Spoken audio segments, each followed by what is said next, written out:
Aujourd'hui, ça a été vraiment une journée extraordinaire, une journée en mer extraordinaire. On a vu énormément d'animaux sous l'eau, mais on en a vu aussi beaucoup à la surface. Puis à la surface, je parle des mammifères marins. Dans les derniers jours, là, sur mes sites de plongée, j'ai vu rorqual commun, rorqual à bosse, marsouin commun, phoque gris, phoque commun, petit rorqual à ne plus savoir, à ne plus pouvoir les compter. Fait que ça, c'est vraiment des conditions là, qui sont parfaites pour moi. Puis il n'y avait pas de vagues en plus. Le bonheur total, on peut se promener en bateau. On est tout à fait confortable. Les clients sont contents parce qu'il y a beaucoup d'animaux à la surface. En dessous de l'eau, bah ça, il y a tout le temps plein de stock à voir. Mais, hein, comme j'explique toujours aux clients, moi ici, j'ai un trio qu'il faut que je réussisse à faire voir, à leur faire voir, que on voit dans 95% des sorties ou à peu près.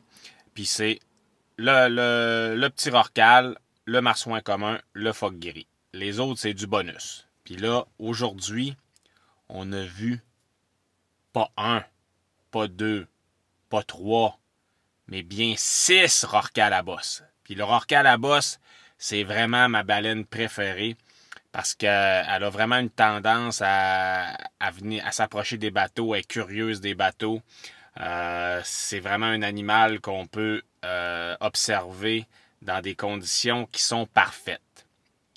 Mais avant de vous raconter l'histoire de la journée, je tiens à faire un rappel par rapport aux règles et à l'éthique concernant les mammifères marins, les baleines en l'occurrence. Hein, au Canada, depuis quelques années, là, les lois ont été resserrées par rapport aux mammifères marins. Il est évidemment toujours illégal et inéthique de pourchasser les baleines en bateau à moteur. Moi, je fais pas ça. C'est vraiment une super mauvaise chose à faire. On stresse les animaux. Puis souvent, ça va perturber leur cycle respiratoire. Au lieu de faire 4-5 inspirations pour faire une bonne apnée, ils vont en faire 2-3. Ça vient vraiment les perturber. Ça fait qu'il faut pas faire ça. On laisse ça à certains croisiéristes ailleurs là, de pourchasser les animaux. Puis en plus, en les pourchassant, t'as un risque qui est minime, mais qui existe quand même, de provoquer une collision avec les animaux. Fait que ça, c'était pas plus permis avant que maintenant. Maintenant, ce qui a été fait par Pêche et Océan, c'est que on n'a plus le droit de s'approcher à moins de 200 mètres d'une baleine non menacée d'extinction et à moins de 400 mètres d'une baleine menacée d'extinction. On n'a pas le droit de couper la route d'un animal. Hein? On pourrait se mettre à 600 mètres puis se mettre dans sa trajectoire puis attendre qu'elle arrive. Ça aussi, on n'a plus le droit de faire ça. Moi, la façon dont je procède pour être capable d'observer les baleines dans des bonnes conditions, parce que en même temps, tu veux les voir de près, les baleines. Tes clients qui sont dans le bateau, les gens qui embarquent avec toi, ils veulent pas juste voir un petit point noir à l'horizon. Ils espèrent être capables de faire une bonne observation. Puis le meilleur truc que j'ai trouvé depuis quelques années, c'est que là, je prends le bateau, évidemment. Je m'installe, quand je repère des baleines, les petits rorquals puis tout ça, ça sert à rien d'essayer de les voir de proche. C'est des animaux qui viennent pas, qui s'approchent à peu près jamais des bateaux. C'est pas des animaux curieux des bateaux. Les marsouins communs aussi, c'est difficile. Les phoques gris ici, c'est des animaux qui vont se tenir à distance. C'est pas si facile que ça de les approcher. Donc, ce dont je vous parle, c'est vraiment pour les baleines à bosse, qui sont des animaux curieux. Moi, ce que je fais, c'est que quand j'envoie dans un secteur, je m'approche à distance raisonnable, puis je coupe le moteur. Puis dans ce cas-là, si les animaux, c'est la meilleure façon de convaincre les animaux de venir nous voir. On n'est pas en train de les stresser en courant après.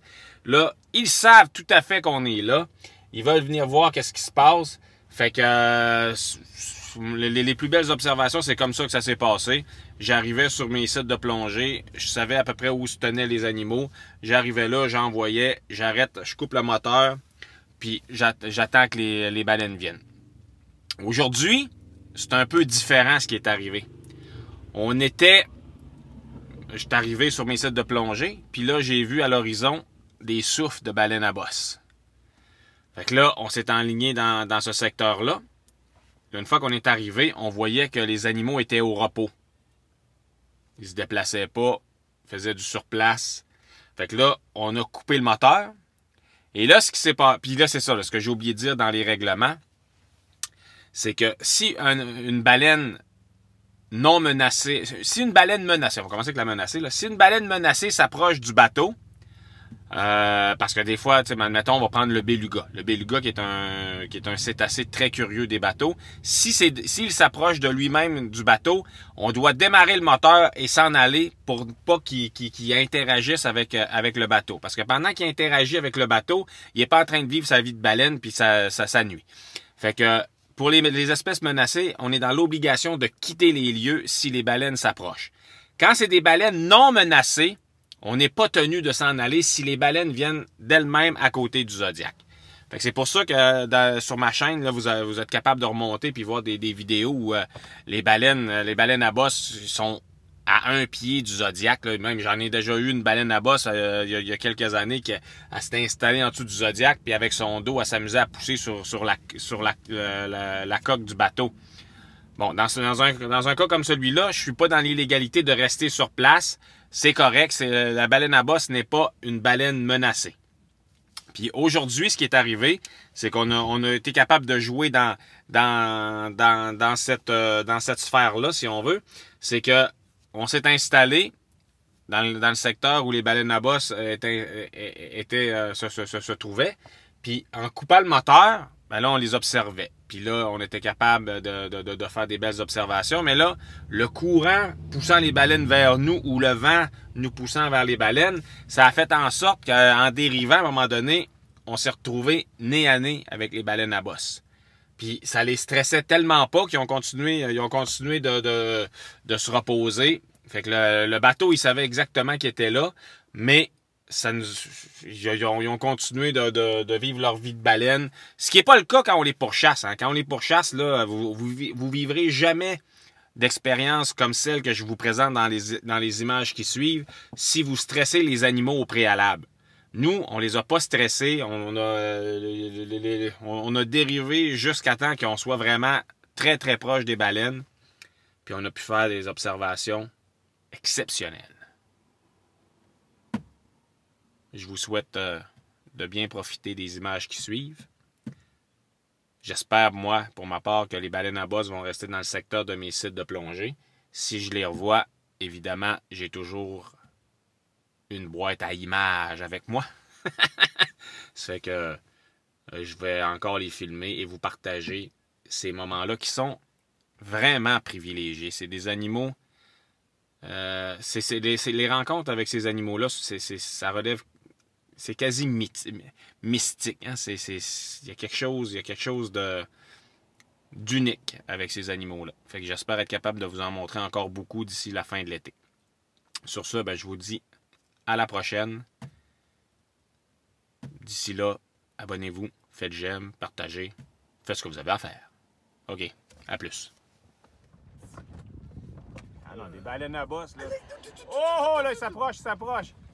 Ils sont deux, là. Ah, c'est le même duo que l'année passée. Ouais. Faut pas parler, là, parce que... Ouais, là, regarde, ils s'en viennent sur le Zodiac, là. Ils vont sortir là.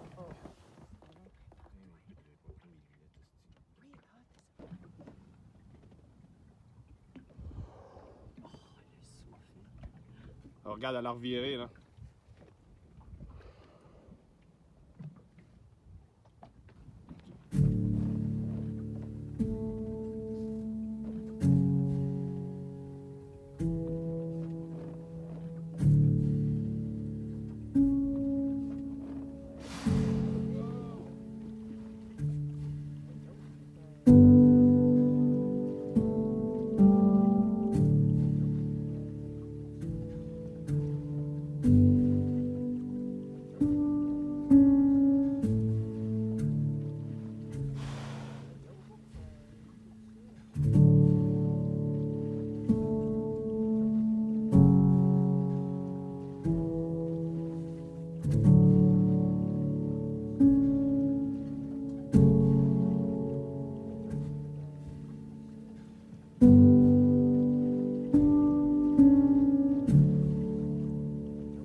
bye.